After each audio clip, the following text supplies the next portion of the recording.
Welcome to another episode of the Barrel Chat podcast, where we provide an unfiltered look into the craft beer industry from the untrained palates of two dumbass outsiders. I am Matthew Muncie, flying solo this week for the Friday 4-pack as Dustin was unable to join me today. So before we jump into the four topics, you can follow us on Instagram. We are at Barrel Chat. That's where we literally post everything. We did just start a TikTok. However, that's just reposts of Instagram reels and stuff like that for the time being. So nothing really to see there. We'll let you know if we actually do anything with that. If you love our podcast, please take a moment to leave us a rating on your favorite podcast app. That does, help us reach more listeners thanks to all the algorithms and stuff like that. We'd also love to hear from you. If you got a particular beer that you would like for us to review, shoot us a DM on Instagram. Send us an email. We are at barrelchatpodcast@gmail.com and let us know. If you are new to the Friday 4-pack, this episode consists of 4 different topics. First is what we've been drinking, any of the places that we've hit over the last week, typically 2 news stories, and then a little bit about what's happening around Indiana in the beer world. So throughout the week, we try and find different events or beer releases, stuff like that. We don't find them all. We apologize. So if you got something that you see, hey man, just let us know. We want to try and help everybody get that information. Topic 1 is what we've been drinking. Dustin did send over some notes, so that way I could mention this. He tried Daredevil's new Indy Premium Lager. It's 5%, crisp, full-bodied, gorgeous malt flavor, all U.S. malt. Nice, bright finish. I don't know if he wrote that or if that was a tagline from Untapped. He said, I would totally consider this my top go-to crispy from Indiana. Would keep in the fridge for float days, a.k.a. like floating down a river type thing. And a garage working beer. Looking to replace your Bud Light, do it with this beer. I think a lot of people are looking to replace their Bud Light stupidly right now, but that's for a different day. So that's what he's kind of been doing. I know we haven't really got out and about this week. It's been kind of a crazy week, family-wise and stuff like that for the both of us. So been a little busy, but for myself, last weekend, I went to Taxman up in Fortville. Absolutely love that place. And I had their deadline flight. So Death and Taxes was the April 22nd. I wasn't able to go, but they had a full flight. It was 5 2-ounce pours of the original and then 4 different variants that they had. I took some notes because I wanted to kind of let people know what I thought at least. And obviously I would say try them all. This is a great flight. It was like $10. Totally worth it for all 5 to try them out. And then I believe, if I remember correctly, they had them in cans, so they're little 12-ounce cans. The originals were a 4-pack for $20. The 4 variants were all 2-packs for $20. So you got to really like those variants, in my opinion, for that to be worth $20 for 24 ounces of beer. It'd be different if they were 16-ounce cans. That I could see, but $20 for 24 ounces, a bit steep, unless you really, really like something. So I'll start here with the original. It's the Imperial Bourbon Barrel Stout, 14.2%. It drinks big. It drinks big. Nice mix of, dark chocolate, roasted malt, some coffee. The bourbon really does shine through on this. I got to be honest with you. This is one of my favorite bourbon barrel stouts that I've had this year. Like, I need to go get this and bring it on the show because I think it's it's easily a top 10 specialty beer. I think it could crack top 5 in my opinion. Definitely worth it. I think the 4-pack for $20 might even be too cheap. Just being honest with you, it's just that good. They've nailed basically the base beer of what all the variants are for. So the first variant was toasted coconut. So this was also 14.2, the same bourbon barrel stout. All they did was throw some toasted coconut in it, from what I can tell. I didn't get a lot of that coconut. It was there sort of on the back end, but it was, from what I had, it was more of a hint instead of a, obviously you don't want full in your face. And I know that toasted coconut doesn't have like a huge profile to it, but there just wasn't a lot of difference between this and the original. Like, I didn't really get as much coconut as I was kind of hoping for, especially not enough for me to say I'd be willing to drop $20 on 2 cans of it. There just wasn't, for me personally, there wasn't enough difference between that and the original. The second one was orange chocolate. This was hit or miss with me. So again, same bourbon barrel stout, 14.2%. Great stout flavor. The orange chocolate flavor I enjoy a lot because I really like those chocolate oranges that they always sell at Christmas time. Dustin said he's not about those. That's a big plus for me is those. So I like this flavor. I felt like it didn't necessarily mix well with the bourbon and just the orange kind of side of it. I don't know. Like, it just didn't have a great flavor profile between the bourbon and the orange. This, in my opinion, would be much better as just an orange chocolate Imperial stout. Like, make the Imperial stout, leave it out of the bourbon barrel. You got a big winner on your hands, at least for me. I just feel like that bourbon just didn't mix well with the orange. That was my only negative with it. I would not personally buy the 2 cans of it for $20. I just didn't like it enough, but somebody's out there going to probably like it. The third one I had was their double barrel. So this was an Imperial rye bourbon barrel stout. So from what I can guess, because I didn't see any literature on it, they obviously did the Imperial bourbon barrel stout. Then they took it and aged it again in a rye bourbon barrel. 14.7%. Hot damn. Spoiler alert, best of the bunch. The stout itself, the Imperial stout that they have brewed, is so fucking good. You added additional bourbon flavor to it, which just chef's kiss or brewer's kiss or whatever you want to call it in this world. That rye adds like this nice little spice note to it. Man, I wanted more of this. I couldn't because I was driving, but I wanted so much more of it. I didn't buy cans. I need to go back and get them. I'm hoping that they still got some this next time I get paid, so I can go back, and I'd like to get that and the original, so that way we can have them on the show, because I think they're worth bringing on the show. That's the one that 2 for $20, no doubt about it, 100% worth it. If you guys like rye, there's not a ton of rye, because I'm hit or miss with rye because of the spice at the back end. This was like just the perfect amount of rye, and that extra little bit of bourbon really made it great. The only negative, it's a little hot. It's that alcohol is a little hot on the front end. That's it. But it's like, it's a smidge. We're not talking something that needed to be cellared for another 2 years, like some of these that we get. This one was like, I bet I don't know what kind of aging it's going to do in a can, but I would almost bet if you let that sit for a couple more months, that's going to be a sweet spot. The last one I had, I was honestly a little bit excited for, because I usually like them, but this was their maple vanilla.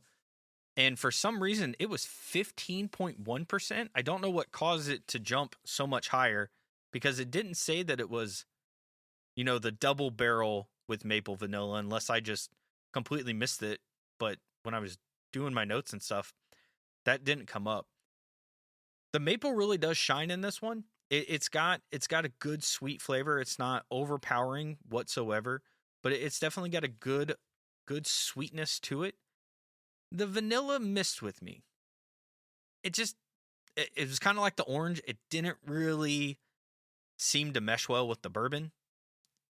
So I'd be kind of curious to see how that one would age in a can too, because like if that vanilla maybe goes away a little bit, I don't know. That one just, the vanilla just wasn't there for me. I don't know what else to say with that one. I think it was okay. Again, not one that I would buy in the 2-pack. I didn't like it enough, but I think they got something there. Maybe it was just the vanilla that was used, because we've had plenty of vanilla in Imperial stouts on this show, and it typically isn't bad, but I think maybe just whatever bourbon that they use maybe just didn't mesh well. I don't really know the best way to explain it outside of just that vanilla and that bourbon didn't mix for me. That was it. So shout out to Taxman. You made a damn good Imperial bourbon barrel stout. You made a damn good Imperial rye bourbon barrel stout.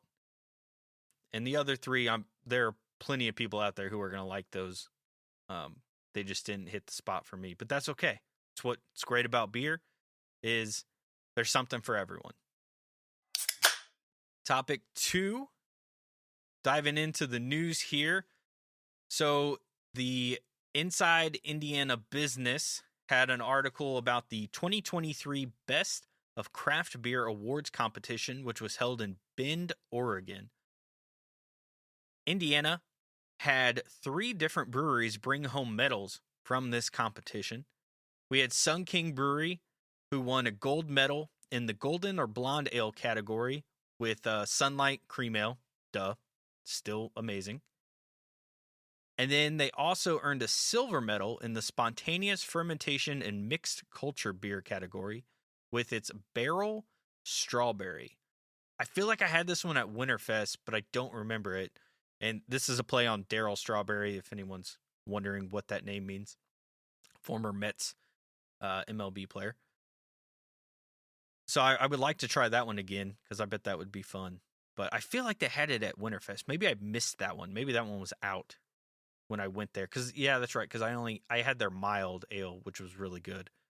And I think this one was maybe out at that point. Taxman Brewing also brought home a gold medal in the strong Belgian ales for the qualified beer that they make. That qualified is damn good. Damn good. So definitely worth that gold medal in my opinion. And then Moontown Brewing, who's been all over the map lately with just medals and being recognized as like top brewery kind of places and in different publications. They won a bronze medal in the rare and historical beers category for La Lune Bière. So I have to imagine that is, I didn't look it up and I should have. It's me just forgetting, but gotta imagine that is some kind of like French, Belgian style, maybe farmhouse saison type of beer. But either way, I would love to try all of these. I mean, everybody's had cream ale, and I've had qualified. They make several different versions of qualified too, but definitely would like to try the Barrel Strawberry and this La Lune Bière from Moontown. So that's cool, though. That's cool to see people outside of, Sun King getting recognized. I think that's huge for Moontown Brewing, because I think they're on. It's dumb to say they're on the come up, but I still feel like they're not as widely known. Maybe they are, but I feel like in my circle, not too many people know about Moontown because Whitestown is so far away from, the south side of Indy, where I grew up and where a lot of my friends are, and you just don't hear about it because you're not getting a lot of their beer. I don't ever see their beer at like Meyer or anything. I think you have to buy it there. So, they're not out and about distribution wise. I don't know if they get put on at any kind of bars or anything like that, keg wise. So, this is good to get their name out there and let people know, get up to Whitestown, worth the drive, even if it's like an hour. Great food, great beer. You're not going to be disappointed with that one. Topic 3, we have from the Detroit Free Press. Founders has closed their Detroit Taproom permanently. Now, you're probably thinking to yourself, who the fuck cares? And you're right. This was sort of a non-story. until later that afternoon. So this all popped off on Monday, May 1st. They sent out a press release. It got picked up in the newspapers, and it was like, hey, Founders has closed their tap room, Detroit Taproom for good, citing an ever-changing craft beer market coupled with the struggle to regain foot traffic after temporary COVID-19 closures. In a roundabout way, blaming COVID for closing. This is a pretty common thing to do just in the business world right now, is to blame everything on COVID. I'm sure there's some expectation to that. I'm sure some of that is real. I know me personally, I've made a lot of changes to my lifestyle thanks to, not thanks to COVID, but because of COVID, like you got used to doing certain things. You're not maybe going out as much as you used to. You can't really get beer delivered to your home very easily. Like, stuff like that where you may just not be going out very much. And, as a tap room, you need people in that tap room drinking, not just coming in to buy beer and then leaving. You want people in there drinking, eating, different stuff like that. That tap room had opened in 2017. It had closed briefly for 3 months during a lawsuit back in 2019 where a person had claimed that they were being, racially discriminated against. People were using the N-word towards them. Different allegations like that. That lawsuit, caused them to shut down for 3 months to get it all sorted out. That one eventually got settled outside of court. Well, later on Monday, May 1st, it came out that 2.5 hours before Founders announced the closure of the Detroit Taproom, someone else had filed a lawsuit against the company for racial discrimination at the Detroit Taproom location.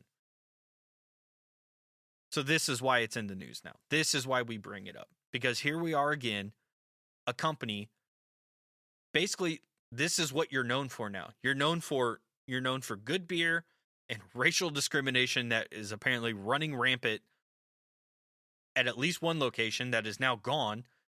But the first lawsuit from 2019 alleged that it was also happening in other places too. In other locations. I think the Grand Rapids, their main location, it was happening in. So in a lawsuit filed on Monday, Miss Dillard, I do not know how to pronounce that first name. I'm not going to try because that is not fair to her, alleges that after nearly 2 years of working for the brewery in Detroit, the work environment became so objectively racially hostile that she had no choice but to resign last week. She alleges the harassment included coworkers intentionally mispronouncing her name, warning her to be careful that her child does not steal any money from the brewery. This was in relation to bringing her 6-year-old kid to work one day when there was an issue with childcare, and telling her she has not struggled enough to be black. She also claims, that she was looked over for promotions and stuff like that.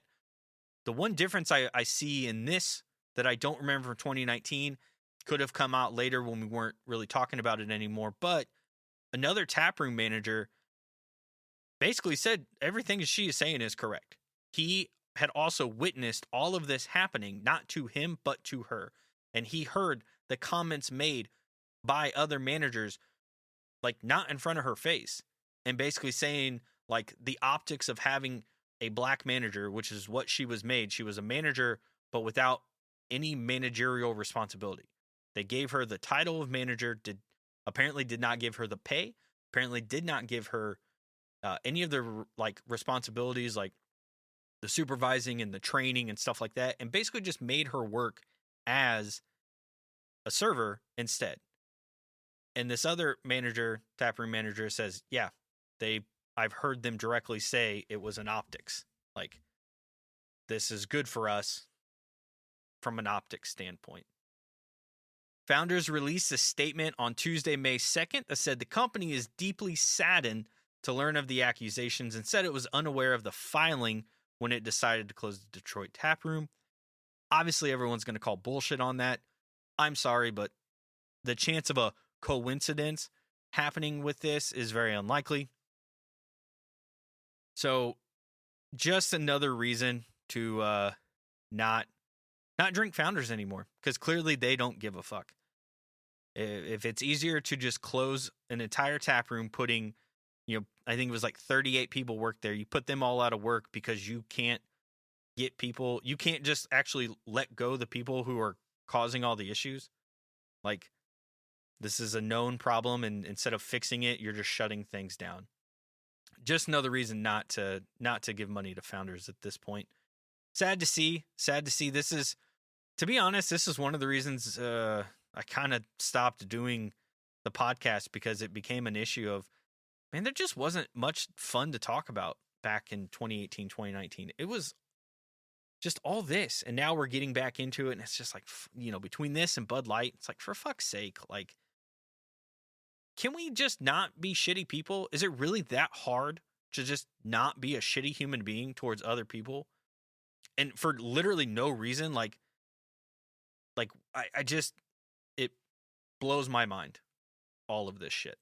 Because I cannot fathom being an asshole like this to anyone. And to walk around saying things like this and treat people this way, like, I don't get it. And then to have a company just not even put their foot down and put an end to it, or, at least remove the people causing the issues. You instead wait for these other people to resign, because it's easier to let them walk away than to maybe replace your entire workforce because there's all these people causing issues. It's easier for one person to walk away than to have to replace 2, 3, 4 people who may even be higher ups in that company. Just bullshit. Just straight bullshit. It will not be a sad day whenever Founders finally folds because of all this, because eventually something is going to happen that they're going to be liable for, and it's going to run them. And this is twice now. It just, you see the pattern. Eventually this is going to escalate to something else, and it'll never be good for Founders. So hopefully they get their shit together and just change their business practices on who they're hiring, who they're keeping, stuff like that. Let the good people actually work. Stop employing such shitty people and keeping them employed. I just don't get it. Final topic here is around Indiana. So we have a few things here. We have Scarlet Lane Brewing's 9th anniversary party. That is on May 13th. You can also get Eric Bloodaxe on that day. If you've never had Eric Bloodaxe, it is a braggot, which is like a mead beer. Amazing. Just amazing. And totally worth going that day just to get that beer. But obviously their anniversary party should be pretty good. So we'll one of us will be there. I don't know if both of us are going to make it, but I will definitely be there that day. I've already got it booked on my calendar to show up. Moontown Brewing's 5th anniversary party is on May 20th. That's an all-day event. It is free. I think they said it's like 11 a.m. to 11 p.m. So get out there for that. And then Daredevil Brewing Company. Let's see, Dustin wrote this one. Recently, this March, January release in tap rooms and select draft locations in the city. Released, so he's talking about the Indy Premium Lager. And that's the one that he said was really good. So that one just got released. So that's kind of cool. I think it's because they got Liftoff IPA, Ripcord Double IPA, Vacation Colt. So this might be their first, it's their first year-round lager that they're going to distribute. So that's pretty cool. 12 packs are going for $16.99 at Total Wine based on Dustin's notes. So get out there and look for that. And, it's supposed to be a really, really beautiful weekend, and next week is supposed to be great weather-wise. So this will be good. Everybody can get out, not have to shutter in because it's freezing cold. Hopefully the storms stay at bay, and we can all get out and drink some good beer. Let us know what you're drinking. Shoot us photos and stuff over on Instagram. We're always curious what everybody's drinking, because I want to know what else is out there that I need to go try. The other thing I want to remind people, if you haven't listened already, this past Wednesday, we did release episode 17, and that features Chili Water Brewing's Blood on the Tracks, a Blood Orange IPA. That was a great beer. Definitely want to listen to that. If you haven't been down to Chili Water down in Fountain Square, 1, get down there. 2, make sure you try that Blood Orange IPA if you haven't already, and then try some of their other beers. They make really damn good beer. This coming up Wednesday, we have a smoothie sour. You know our feelings on smoothie sours. This one is from a brewery up in Avon, New York, called Mortalis, I think is how it was pronounced. So definitely a little bit different than what we get here in from 450 or Hoosier, but make sure you listen to that. See if that one has maybe changed our tune or not. So until next week, cheers.